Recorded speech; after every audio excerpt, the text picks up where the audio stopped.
一到晚上就咳嗽，怎么样快速的去缓解？大家好，我是郑成俊博士。一到晚上就咳嗽，中医称之为夜咳，它的原因如下：第一个就是晚上血气运行的因素，因为晚上血气正好运行到肺经，肺部会做排毒调节的作用，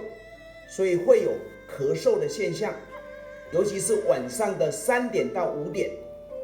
是人体气血运行到肺经的时候，这个时候肺部就会进行自我的调节与修复，所以有时候会有咳嗽的症状。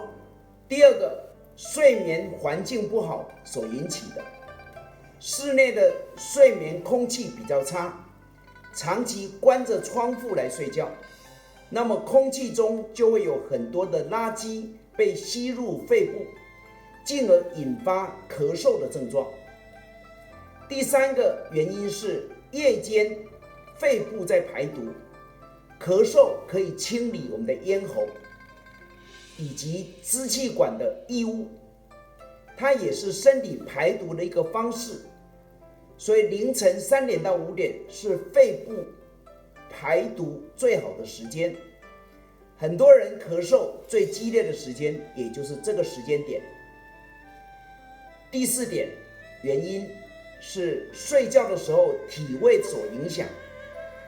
晚上睡觉的时候，如果身体平躺，腹部的脏器以及横膈膜，也就是胸腹分界之处会往上提，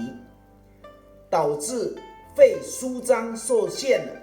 所以夜间咳嗽的症状比白天还要重。以上夜间咳嗽的解决办法，扎水经穴以及鱼际穴这2个穴道，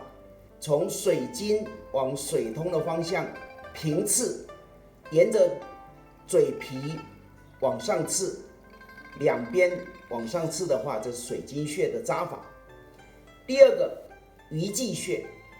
鱼际穴呢，在肺经上也可以治疗夜间的咳嗽，效果都是很好的。可以用针灸，也可以用按摩的方式刺激这水经穴以及鱼际穴这2个穴道，按摩也是有效的。如果喜欢我的话，请关注我，谢谢大家。